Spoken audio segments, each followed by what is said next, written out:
Kita berdoa. Ya Tuhan Allah Bapa kami di surga, kami bersyukur Engkau masih memberikan waktu dan kesempatan bagi kami untuk memuji dan memuliakan nama-Mu.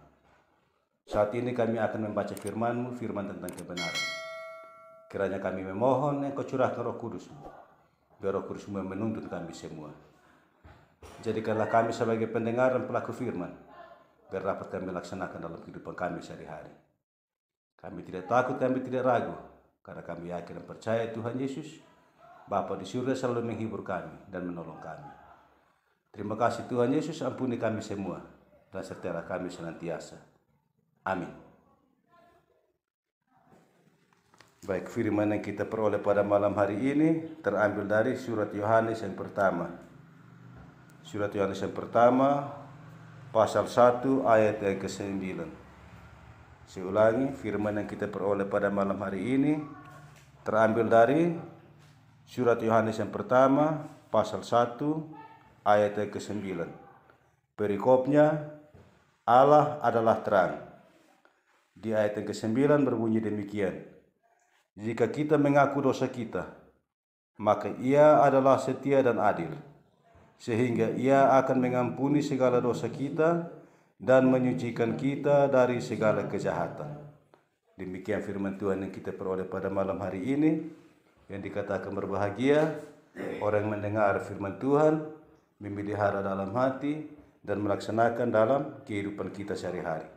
Shalom untuk semua. Shalom. Baik, ini malam sambil firman dan dengan perikop Allah adalah terang.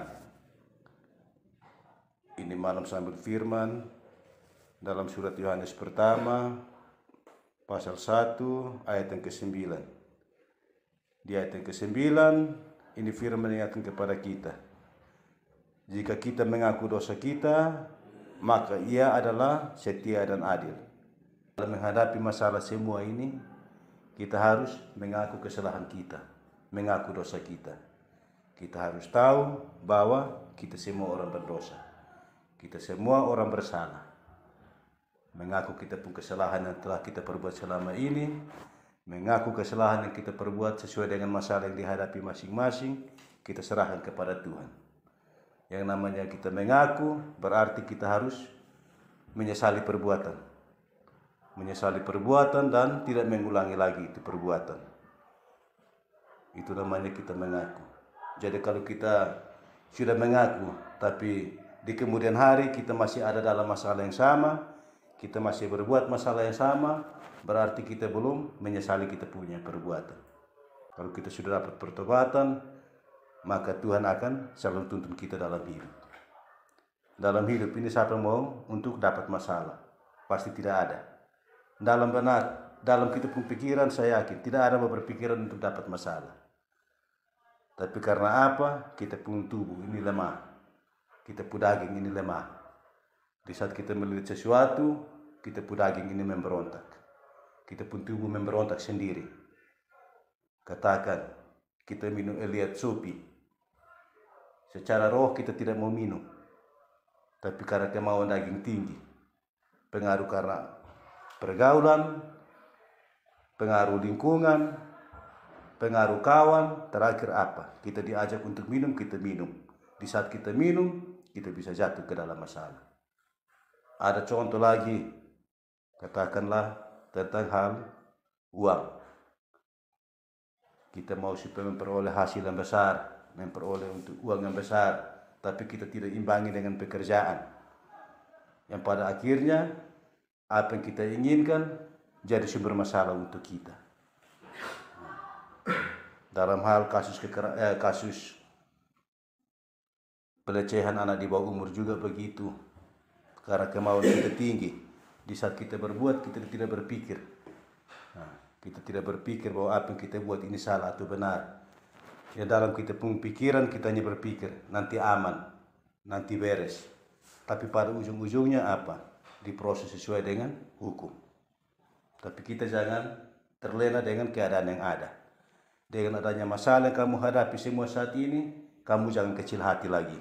Jangan putus asa. Kamu siap untuk hadapi masalah yang kamu hadapi sekarang ini. menghadapi masalah bagaimana? Hadirkan Tuhan Yesus dalam kau punya kehidupan. Hadirkan Tuhan dalam ruangan ini. Hadirkan Tuhan dalam masalah. Ingat, jangan bosan-bosan hadirkan Tuhan Yesus. Jangan bosan-bosan minta kepada Tuhan Allah. Jangan bosan-bosan undang Roh Kudus supaya hadir sama-sama dengan kamu dalam hadapi masalah. Ingat. Karena di saat kamu bosan menghadirkan Tuhan, di saat kamu bosan di saat kamu bosan berharap kepada Tuhan Yesus, di saat kamu bosan berharap kepada Roh Kudus, maka kamu yang ada hanya kesesatan. Yang ada hanya permasalahan baru lagi. Jadi ingat, kamu harus hadirkan Bapa, Anak, dan Roh Kudus dalam menghadapi masalah ini. Jangan bosan-bosan untuk meminta pertolongan dari Tuhan. Kita tahu Tuhan Yesus datang ke dalam dunia ini untuk mencari orang yang sakit, mencari orang yang tersesat, mencari orang yang berdosa. Karena itu kita juga harus berbuka hati, berbuka diri, serahkan kita pun diri sepenuhnya kepada Tuhan, Tuhan yang bertindak atas hidup kita, Tuhan yang menuntun langkah hidup kita. Kita tidak boleh putus asa. Kalau saya buat masalah begini nanti diterima masyarakat atau tidak. Kalau saya buat masalah begini nanti diterima oleh keluarga atau tidak. Saya buat masalah begini diterima oleh orang tua atau tidak. Saya buat masalah begini nanti diterima oleh istri anak atau tidak.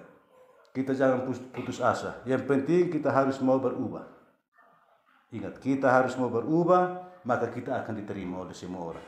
Yakin bahwa kalau Tuhan yang merubah kita, kita juga berserah kepada Tuhan, Tuhan yang menuntun kita, semua akan diterima oleh keluarga, orang tua, masyarakat, kenalan, tetangga, kita diterima. Kita harus berani menyangkal diri. Ingat, kita harus berani menyangkal diri. Saya dulu tukang pemabuk, tapi setelah saya hadapi masalah, setelah saya jatuh, saya dulu tukang buat masalah, tapi setelah saya diproses hukum, saya menjalani hukum, saya selesai dalam proses hukum, saya keluar harus ada perubahan. Tunjukkan kepada keluarga, tunjukkan kepada istri anak, tunjukkan kepada orang tua, tunjukkan kepada tetangga bahwa saya bukan yang dulu lagi, tapi saya sudah berubah dalam Yesus. Ingat itu. Jangan patah semangat. Kalau kamu patah semangat, berarti iblis masih ada kesempatan untuk kamu. Di saat kamu dikucilkan, iblis mulai buat yang tidak-tidak. Iblis mulai masuk ke kompu otak, masuk ke kompu pikiran. Kamu merasa bahwa Tuhan ada tinggalkan kamu. Kamu merasa bahwa Tuhan melupakan kamu. Padahal kita sendiri yang lupa Tuhan, kita sendiri malas berdoa kepada Tuhan. Ingat, kita tidak boleh putus asa dalam menghadapi. Kita kembali ke firman. Tuhan itu setia dan adil. Jadi kalau kita mengaku kita punya kesalahan, Tuhan akan ampuni kita, Tuhan akan menyucikan kita dari segala kejahatan. Ingat, pengakuan yang ditekankan dalam firman ini malam. Pengakuan. Mengaku di antara 2-3 orang, hadirkan Tuhan di tengah-tengah kita, yakin ada pengampunan. Yang penting mau ada perubahan. Di tempat ini kamu mau lari mengaku kemana? Mau ke gereja sudah tidak dikasih izin. Mau ke toko agama kamu sudah tidak kasih izin. Tapi di tempat yang penting hadirkan Tuhan Yesus. Karena Alkitab berpesan kepada kita, di mana 2-3 orang berkumpul untuk menyebut namaku, aku hadir di tengah-tengah kamu. Kamu sebut nama Tuhan Yesus di tengah sini, saling mengakui satu sama lain, dan menyesali perbuatan yang telah kamu lakukan, kamu yakin kamu sudah peroleh pengampunan. Asalkan mau berubah. Jadi sekarang kita pasrah, serahkan hidup kita ke dalam tangan Tuhan. Jangan berpikir masalah sudah terjadi. Sekarang kamu berpikir bagaimana untuk kita menghadapi ini masalah. Berpikir itu. Doa kepada Tuhan, minta kepada Tuhan supaya sehat, supaya kuat dalam menghadapi masalah. Minta kepada Tuhan supaya kuat di saat menghadapi masalah. Tidak ragu, tidak khawatir, tidak bimbang. Itu. Kalau kamu sendiri tidak minta kepada Tuhan, kamu meminta kepada siapa? Jangan berharap kepada dunia. Ingat, di saat kita berharap kepada Tuhan, Tuhan akan kasih pertolongan. Baik melalui pengacara, baik melalui hakim yang pimpin sidang dalam kasus masing-masing, baik dalam saksi-saksi yang akan memberikan keterangan, Tuhan bisa bertindak melalui orang-orang Tuhan pakai. Ingat, yang penting kita mau adakan pertobatan. adakan pengakuan. Jangan kita anggap bahwa hal ini sepele saja, tapi kita harus berbuka hati kepada Tuhan. Kalau belum bisa mengaku, berdoa minta terus kepada Tuhan. Tuhan, kenapa saya kalau mau mengaku, saya selalu takut-takut. Kenapa selalu kalau mau mengaku, nanti saya ini jadi musuh dalam keluarga. Kalau saya mau mengaku, nanti saya diasingkan dalam keluarga. Minta di Tuhan. Nah, biar supaya Tuhan tahu, oh ternyata sepu anak ini tidak mau mengaku karena ini. Sepu anak ini tidak mengaku karena nanti keluarga tidak mau terima dia. Oh ternyata sepu anak ini tidak mau mengaku karena nanti hukumannya berat. Oh sepu anak tidak mengaku ini karena nanti dia nanti disiksa. Oh sepu anak tidak mengaku ini karena nanti dia ditolak oleh keluarga. Supaya Tuhan tahu kamu pergumulan itu. Makanya kamu sampaikan kepada Tuhan. Apa yang ada dalam kamu hati sampaikan kepada Tuhan. Bahwa Tuhan saya mau mengaku, Tuhan kuatkan saya. Tuhan jaga saya, Tuhan sertai saya. Beri saat saya mengaku, saya selalu aman dalam tangan kasih Tuhan. Kita ikut Tuhan tidak segampang yang kita pikirkan. Tidak segampang yang kita harapkan. Tapi di saat kita berserah betul-betul kepada Tuhan, maka Tuhan akan bertindak dalam kita hidup. Jadi firman ini malam menekan kita tentang pengakuan. Di saat kita mengakui akan dosa kita masing-masing, maka Tuhan yang kita sembah itu adalah setia dan adil. Sehingga Tuhan juga akan mengampuni segala dosa kita. Tuhan akan menyucikan kita dari segala kejahatan. Yang penting kita percaya dan setia kepada Tuhan. Jangan mendua hati kepada Tuhan. Jangan percaya kepada Allah lain. Jangan berharap kepada uang. Jangan berharap kepada kenalan. Yang penting kita percaya kepada Tuhan dulu. Tuhan yang akan bertindak. Tuhan yang akan tunjuk pengacara untuk bantu kita. Yang pakai pengacara, Tuhan akan tuntun pengacara untuk membantu kita. Begitu pula saksi-saksi, Tuhan juga akan bertindak atas saksi-saksi untuk membantu kita. Tuhan akan bertindak atas hakim. Di saat kasih kita putusan, di situ ada keadilan. Yang penting jangan takut, jangan khawatir, jangan ragu. Ini tempat yang saya selalu ingatkan.